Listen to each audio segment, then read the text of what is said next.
Sige po, tayo po muna yung manalangin. Let's pray. Dakilang Diyos na mahabagin sa lahat. Maraming salamat, Panginoon, sa gabing ito, sa pag-iingat niyo po na kami ay nakarating sa panambahan. Lord, maraming salamat sa patuloy na pagbibigay kalakasan sa amin. At ingatan niyo nga po yung iba pa naming kapatid, mga bisita na darating, na papunta pa lang, at ikaw nga ang siyang patuloy na kumilos sa gabing ito. Bigyan niyo nga po kami ng mababang puso, yung mensahe na aming mapapakinggan, Lord. Ikaw nga ang siyang magbigay sa amin ng guidance. At itong mensahe na ibinibigay niyo po sa amin ay tanggapin namin ng buo at wag naming i-reject, Lord. Muli, Panginoon, lahat ito ay dinadalain ko sa pangalan ni Jesus. Amen. Good evening po sa bawat isa. Good evening. Masaya ako at nagkakita-kita po tayo ulit. Buksan po natin yung ating mga Bible sa Book of 2 Kings. Ito pong pag-aaralan natin, familiar na to sa atin. Lalo na nung nakaraang prayer meeting, di ba, naalaman natin yung story ni Hannah. Ano po? So ito pa is isa sa mga pinakamagandang kwento. 2 Kings chapter 20. Basahin natin yung verse 1. Magkaroon tayo ng responsive reading. Sa verse 6, sabay-sabay tayo. 2 Kings chapter 20, verse 1. Ako po mauuna. Sundan niyo po sa verse 2 and verse 6. Sabay-sabay tayo. Amen? Sige, amen po kung nandiyan na po kayo. Amen. Hezekiah chapter 20, verse 1. In those days, 2 Kings chapter 20, verse 1. In those days was Hezekiah sick unto death, and the prophet Isaiah the son of Amos came to him and said unto him, Thus saith the Lord, set thine house in order, for thou shalt die and not live. And he turned his face to the wall and prayed unto the Lord, saying, I beseech thee, O Lord, remember now how I walked before thee in truth and with a perfect heart, and have done that which is good in thy sight. And Hezekiah wept sore. And it came to pass, afore Hezekiah was gone out in the middle court, that the word of the Lord came to him, saying, Turn again and tell Hezekiah, the captain of my people, that saith the Lord, the God of David thy father, I have heard thy prayer, I have seen thy tears. Behold, I will heal thee. On the third day thou shalt go up unto the house of the Lord. So verse 6, sabay-sabay tayo. And I will add unto thee days 15 years, and I will deliver thee in the city of the hand of the kings of Assyria. And I will defend the city for my own sake and for my servant's sake. Pwede na po kayo magsiupo. Bago po mag-umpisa sa ating preaching, gusto ko po munang magpasalamat muna sa Panginoon sa privilege na makatayo at magamit. At ganoon din po sa ating pastor na pinagkatiwalaan po niya tayong tumayo sa likod ng pulpitong ito. Ayan po, makita natin doon sa kwento na ating binasa, background tayo. Si King Hezekiah ay isa sa mga king sa Judah. Na kung saan si Hezekiah, isa siya sa mga righteous, kumbaga, talagang lumakad sa kalooban ng Panginoon. Andyan yung mga, sinira niya yung mga rebulto ni Baal, di ba? Na kung saan talagang makita natin dito sa verse 18, sinabi pa nga sa kanya ng Panginoon na yung si Hezekiah, nakitaan niya ng matuwid sa harapan niya. Ano po? Yan si Hezekiah. Pero sa kwento na to, sa ating binasa, meron siyang malubhang sakit. Tapos yung sa kanyang malubhang sakit, merong propeta ang Panginoon na pinapunta sa kanya. 'Di ba? Isipin mo 'yon kung ikaw, 'di ba, ikaw ay nasa ospital, tapos sasabihin sa iyo ng doktor, kapatid, mamamatay ka na. Ano kaya ang pakiramdam? 'Di ba masakit? Ano po, isipin mo 'yon, ganun yung sinabi sa kanya. Sabi ng Panginoon, mamamatay ka na.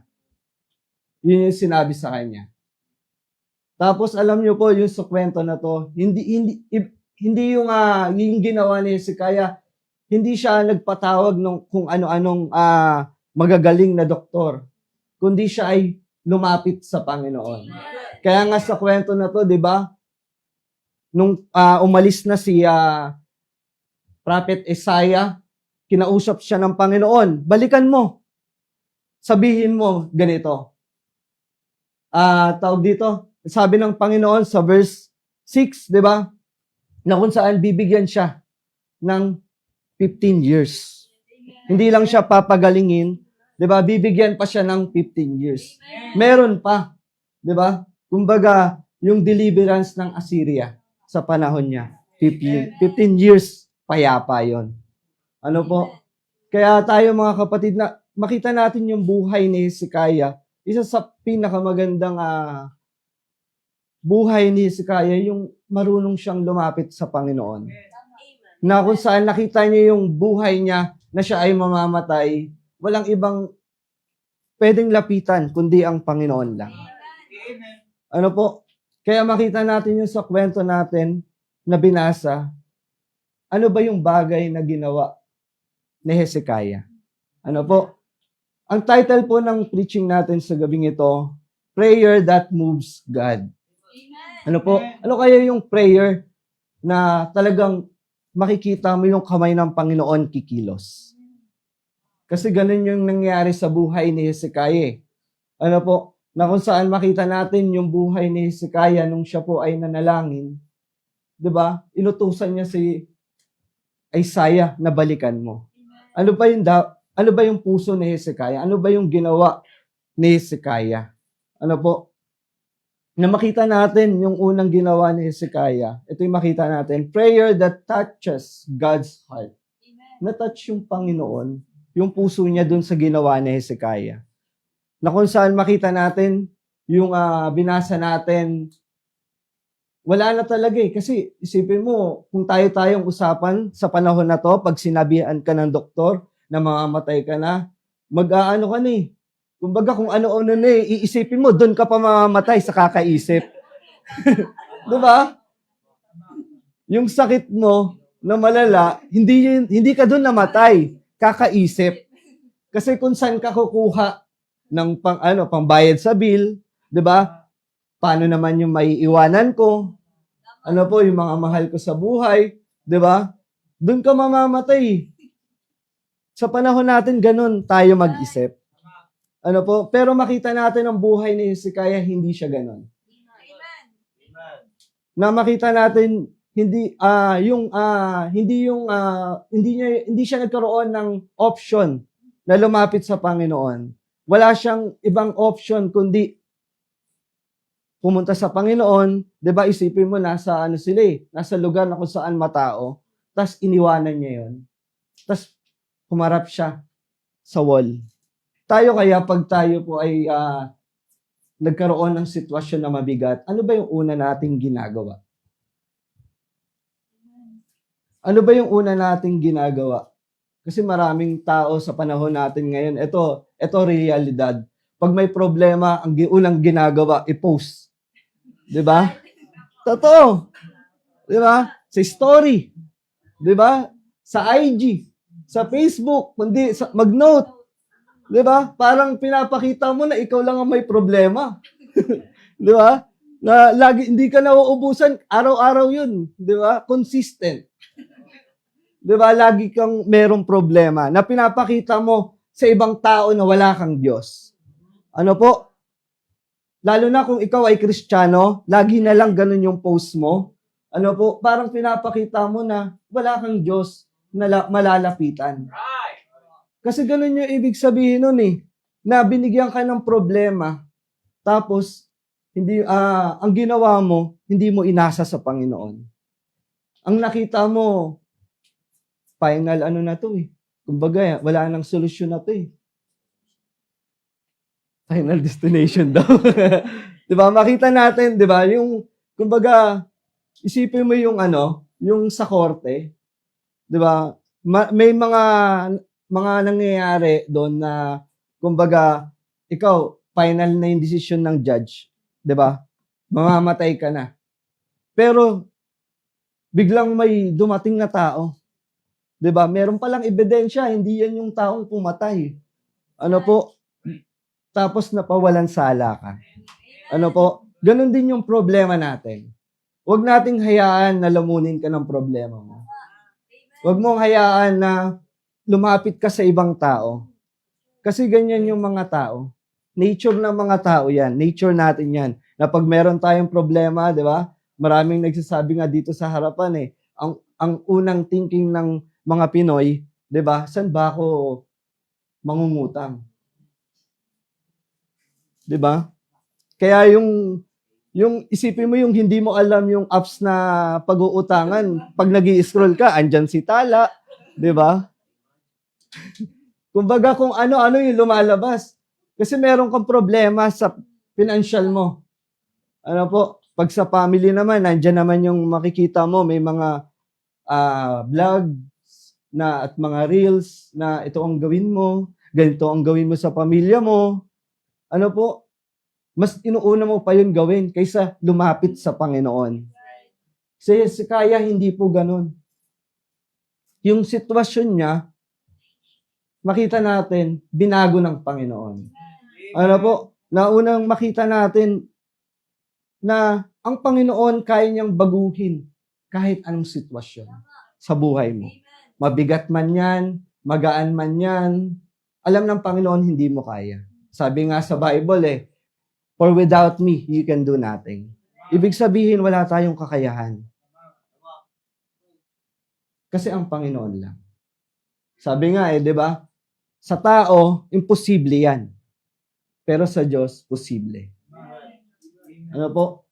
Kaya makita natin yung sakit ni Hezekiah, simple lang sa Panginoon Isipin nyo, tinugunan na agad. Pinagaling siya agad. Binigyan pa siya ng 15 years. Sa atin, mga kapatid, wag po tayong umasa sa sarili natin. Kumbaga, wag maging last resort yung prayer sa buhay natin. Kundi unang lapitan natin pag meron tayong problema, gayahin natin si Hezekiah. Sa Panginoon agad dumiretso. Wag sa ibang tao. Ang tao nagbabago.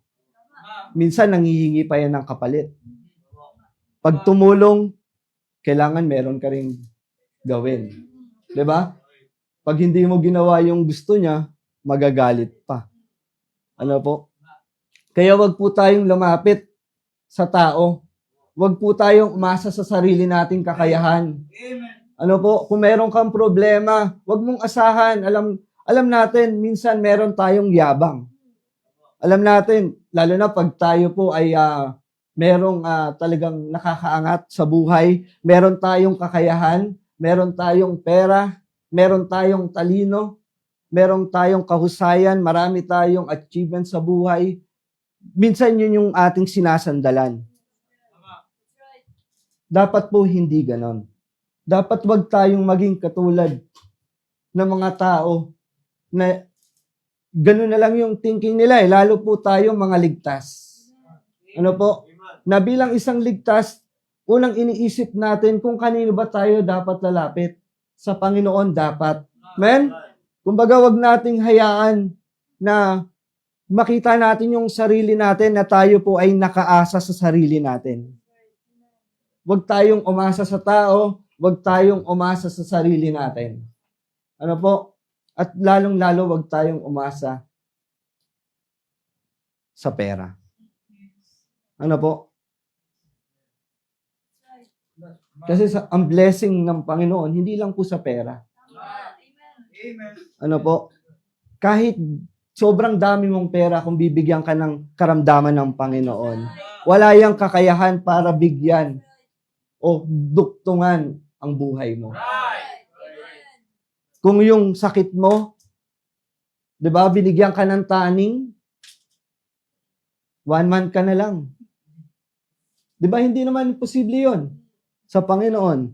'Di ba, healthy ka kasi marami tayong naririnig sa balita, grabe nagji-gym pa 'yun. 'Di ba? Meron nga tayo nung nakarang taon pa na nag-healthy, nagji-gym. 'Di ba? Biglang nabagsakan ng barbell sa leeg, patay. Sipin mo 'yon? 'Di ba? Ang blessing ng Panginoon hindi sa pera. Ipagpasalamat mo, 'di ba? Kung healthy ka. Yung kalusugan mo, yan yung nagpapatunay na binigay yan sa'yo ng Panginoon. Huwag mong sayangin. Huwag nating sayangin. Kung sa oras na to, alam natin na hindi pa natin kilala ang Panginoon, 'di ba? Kung alam mo na hindi mo pa kilala ang Panginoon, kilalanin mo siya. Kasi darating sa point na ang tao mamamatay. At ang tao pupunta sa impyerno.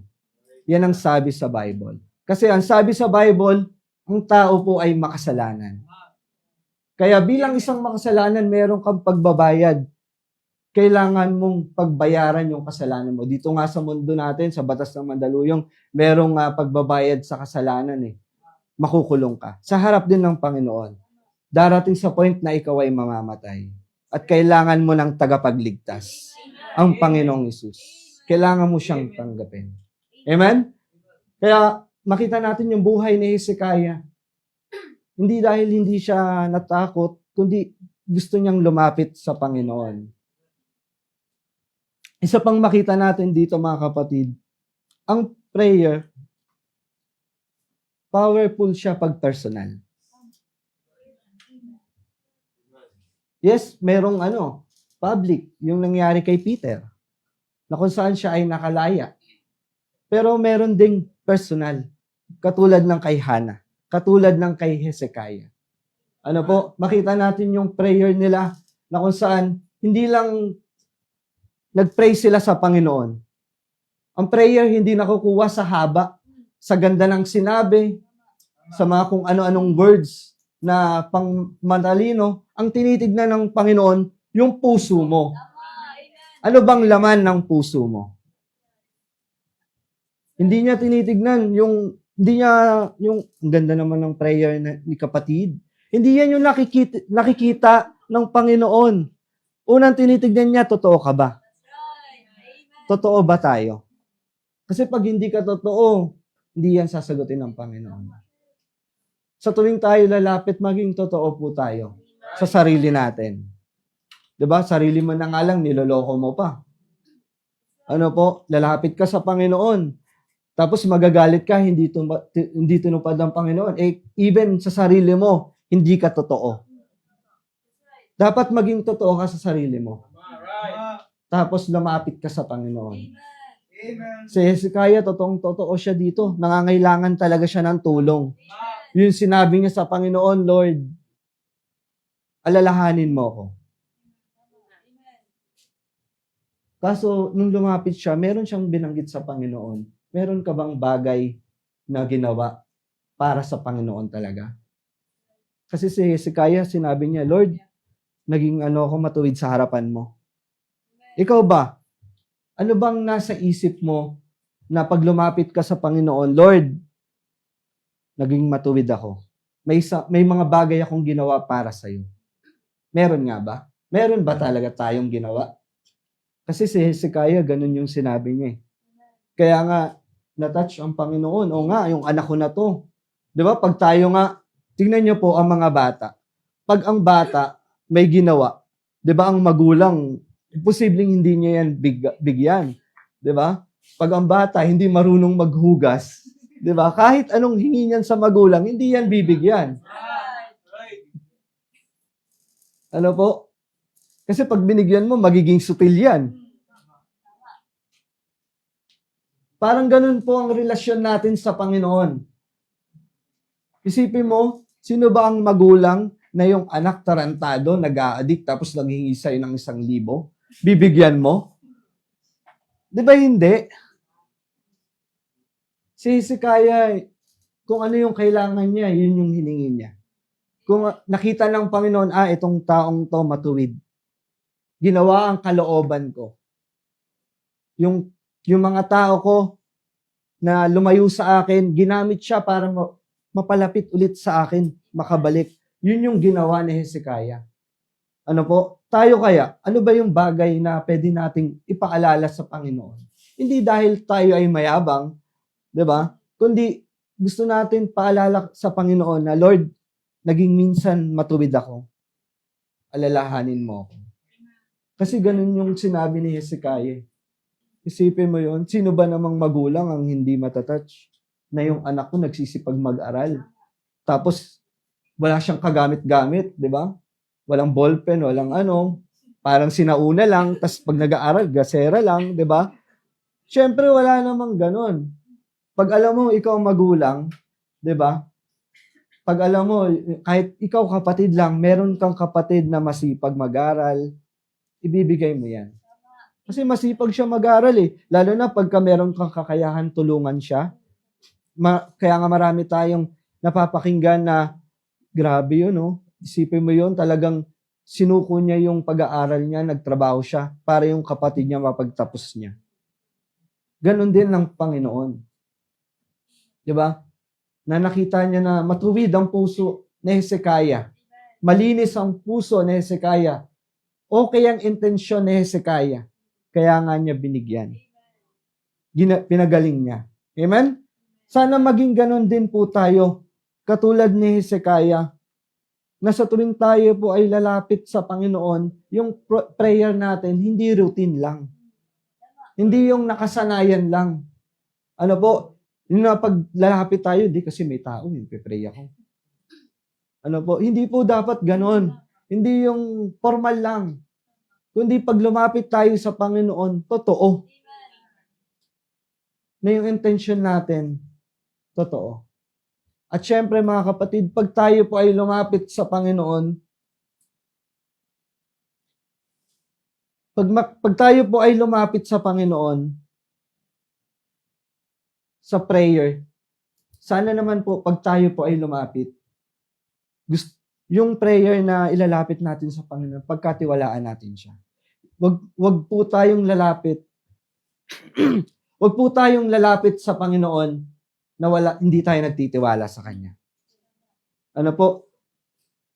Wag nating sanayin na tayo po ay lalapit sa Panginoon na wala tayong faith na kaya niyang gawin yung bagay na yun.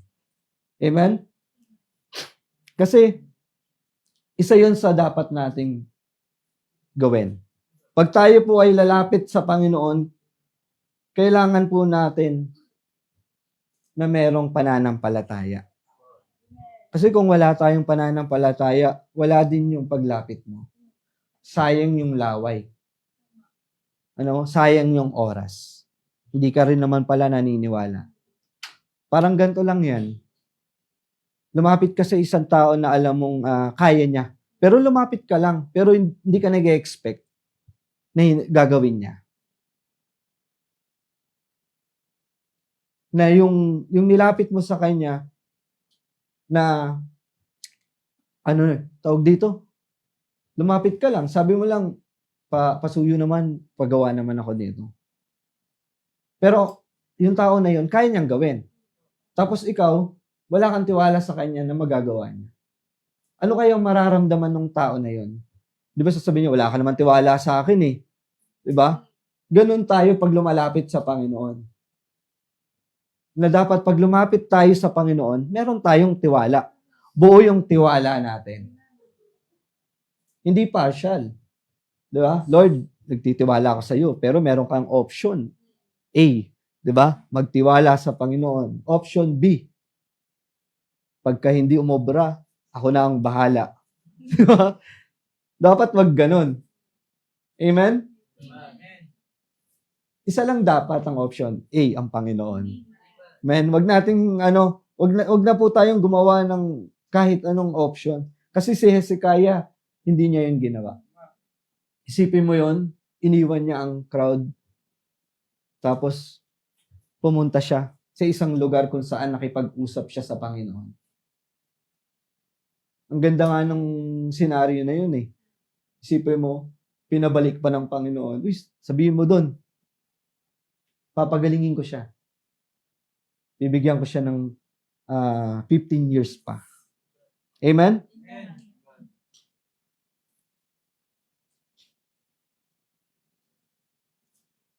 Ito ang note mga kapatid. Ang Diyos ay hindi nagbabago ng kanyang karakter. Amen.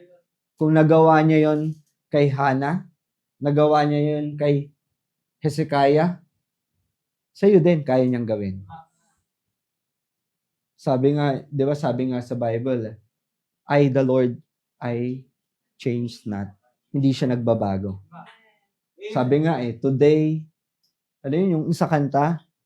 Yesterday, today, forever. Di ba? Jesus is the same. Hindi siya nagbabago. Ano po? Yun yung maganda sa Panginoon. Hindi siya nagbabago. Kaya pag tayo po ay lumapit sa Kanya, hindi siya nagbabago. Kung gaano siya naging mabuti kay Hezekiah, ganun din siya sa'yo. Amen? Amen. Kaya wag po nating hayaan na sa iba lumapit, kundi sa Panginoon lang. Kung kaya niyang baguhin ang buhay ni Hezekiah, kaya din niya sa atin. Amen? Ipagkatiwala lang po natin sa Panginoon. Number 2, mga kapatid,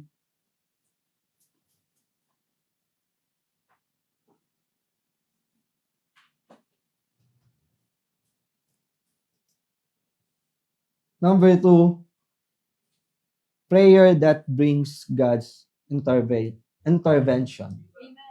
Ano po, makita natin sa buhay ni Hezekiah, di ba? Sa verse 5, basahin natin sa verse 5, sabi diyan, turn again and tell Hezekiah, the captain of my people, thus saith the Lord, God of David thy father, I have heard thy prayer. Narinig ng Panginoon yung panalangin niya. Ano po? Sabi diyan, I have seen thy tears. Nakita ng Panginoon kung paano siya umiyak. Tayo, nung lumapit tayo sa Panginoon, kailan ba tayo umiyak? Kasi minsan, ito realidad din to Pag sa palabas, sa mga Netflix, di ba? Siyempre, tumatawa tayo dyan. Meron dyan, humahagulgol, umiiyak. Kahit may problema, dinadaan na lang sa panunood. Di ba? Umiiyak doon. Di ba? Ngayon, kailan kaya tayo umiyak sa Panginoon nung tayo po ay nanalangin? Ano po? Si Hezekiah, nag-pray siya, pinakita niya sa Panginoon na ito yung problema ko, Lord, umiyak siya. Tayo po, nung lumapit tayo sa Panginoon, kailan kaya tayo huling nanalangin? Ano po? Kasi siya, sinentensyahan na siya Di ba? Mamamatay na siya Di ba? Pero, makita natin yung promise ng Panginoon sa kanya. 15 years. Pinagaling, 15 years, tapos diniliver pa siya. Yung buong bayan ng Israel. Ano po? Hindi lang dahil nanalangin siya ng Panginoon. Kung ikaw, na-realize mo, meron kang problema sa buhay mo, bakit hindi mo iiyak sa Panginoon yan? Ano po? Iiyak mo sa Panginoon kaysa iiyak mo sa iba. Ano po?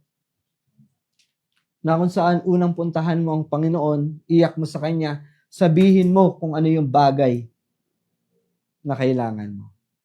Kasi ang Panginoon, di ba, nag-response siya agad. Kasi kung alam naman ng Panginoon, di ba, yung anak ko na to, lumakad naman siya ng maayos, matuwid sa kalooban ko, di ba? Katulad ni Hezekiah, immediately, talagang pinabalik niya si Hezekiah. Walang, kumbaga, nasa daan pa lang si Hezekiah. Pinabalik niya. Sabihin mo doon, sa captain ng mga tao ko. Ano po? Tayo po, dumating na ba sa point na nung nagkaroon po tayo ng problema, iniyak natin sa Panginoon?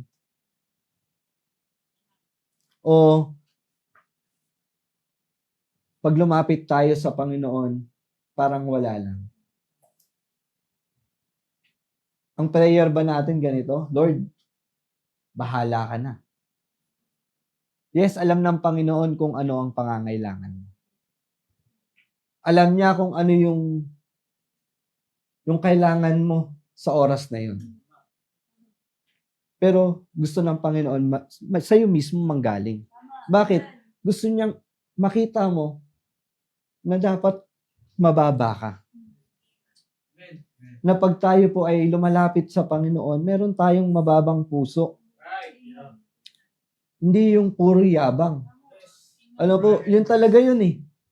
Kailangan pag humarap tayo sa Panginoon, sa panalangin, wag puro yabang.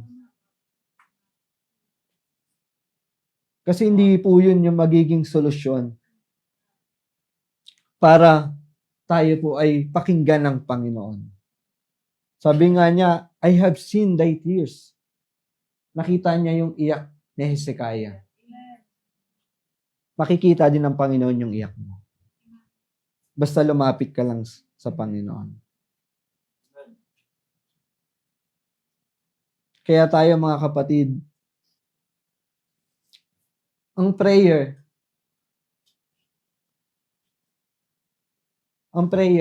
yan po yung paraan para ang Panginoon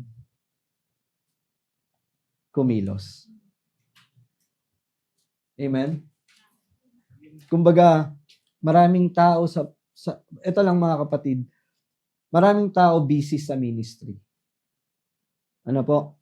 Busy sa, sabi nga busy sa trabaho, busy sa pamilya, busy sa mga maraming bagay na pagkakakitaan. Yan ang tao. Pero, kailan ba tayo naging busy para sa Panginoon? Ano po? Sabi nga, di ba? Busy sa kingdom, pero sa king walang panahon. Wala din po yun. Kahit anong gawin mo, sabi sa Bible, di ba? Seek ye first the kingdom of God. Yun po yung kalooban ng Panginoon. Isik mo ang kingdom. Pero mas maganda, isik mo din siya. Kasi, hindi po maganda ang kingdom kung walang hari. Ano po? Kaya nga lang may kingdom kasi merong hari na pinaglilingkuran. Ngayon, sino ba ang naghahari sa buhay mo? Ano po? Na makita natin, pag tayo po ay gagawa sa Panginoon, sa ministry ng Panginoon, hindi lang po sana gawin para sa ministry, kundi para sa Panginoon. Huwag tayong gagawa dahil meron tayong may pakinabangan kasi. Ano po? Huwag po tayong gagawa sa ministry na dahil lang sa tao. Ano po? Huwag nating i-please ang tao. Hindi yan maganda.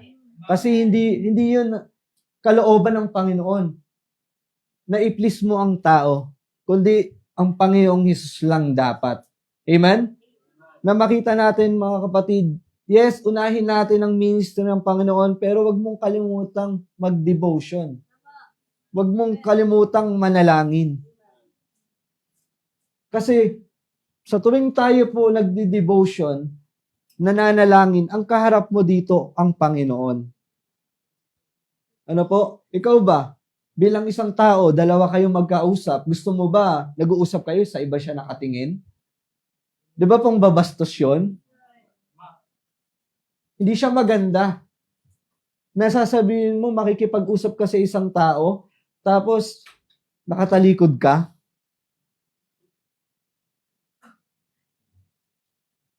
Parang si Chris pag joke lang, Chris. Di ba? Sa tuwing tayo po ay lalapit sa Panginoon, pagkakausapin natin ng Panginoon, yung focus natin sa Panginoon lang. Amen? Huwag na nating tignan yung nasa paligid natin. Ano po? Na pag tayo po ay lalapit sa Panginoon, kinakausap natin siya sa panalangin. Ano po, wag na tayong gumawa ng kahit anong bagay na makakadistract sa atin. Sa prayer, ang kausap mo ang Panginoon. Sa devotion, siya ang nagsasalita sa iyo. Ang pangit naman yun, yung nagpe-pray ka, gusto mo, ikaw lang ng ikaw. Gusto mo ba, siya lang na nagsasalita sa iyo? Siyempre, dapat gusto mo magsalita ka din. 'Di ba? Para parehas.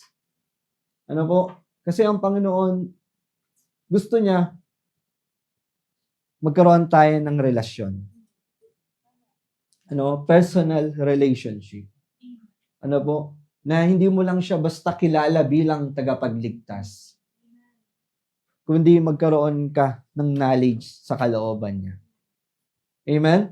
Amen. Kaya makita natin si Hezekiah, napakaganda ng kwento niya. Nung nakaraan nga nung sa kwento ni Hannah, di ba? Meron siyang vow. Kaya siya ay pinakinggan ng Panginoon. Si Hezekiah din, meron siyang ginawa. Pinaalala niya sa Panginoon. Pinakita niya na, Lord, hindi ko kailangan ng tulong ng iba. Ikaw lang sapat na.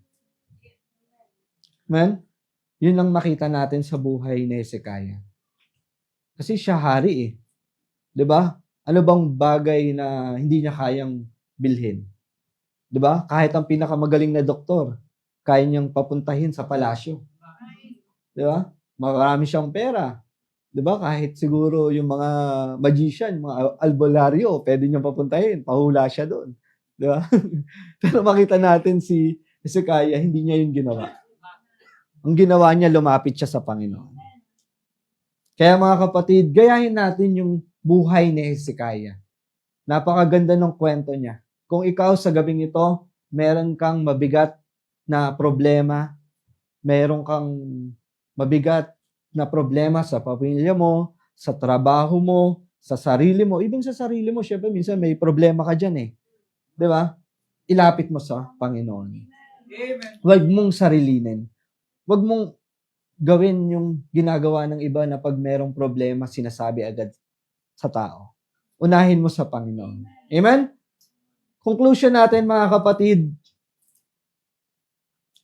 prayer that moves God is prayer that comes from a sincere heart. A broken spirit ni Hezekiah. Siyempre, yung unwavering faith. Yung hindi matinag na pananampalataya. Kailangan meron po tayo niyan. Ano po? Lalo na kung nasa mabigat na sitwasyon ka. Kailangan mo ang Panginoon. Amen? Kaya mga kapatid, magkaroon tayo ng katulad ng prayer ni Hezekiah. Ngayon tayo po ay mananalangin sa ating prayer meeting. Yung totoo lang sabihin mo. Yung pangangailangan mo lang. Huwag ka nang magkwento ng kung ano-ano. Sabihin mo yung pangangailangan mo.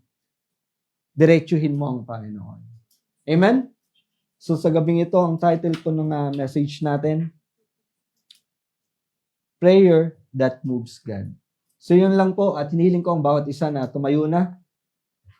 Tayo po ay manalangin. Let's pray. Dakilang Diyos na mahabagin sa lahat. Maraming salamat, Panginoon, sa mensahe mo na aming napakinggan. Lord, dalangin ko yung buhay ni Hezekiah, yung kanyang attitude pagdating sa panalangin. Lord, bigyan niyo nga po kami ng ganong kaisipan.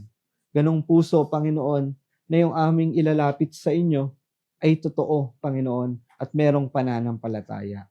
Lord, sa gabing ito, kami po ay magkakaroon ng prayer, Panginoon, prayer meeting. Dalangin ko na ikaw nga ang tumugon sa lahat ng pangangailangan namin. Lord, maraming salamat sa mga bagay na ikaw nga ang sumagot at dalangin ko yung aming ilalapit. Ikaw din po, Panginoon, ang siyang kumilos. Lahat ito'y dinadalangin ko sa pangalan ni Jesus. Amen.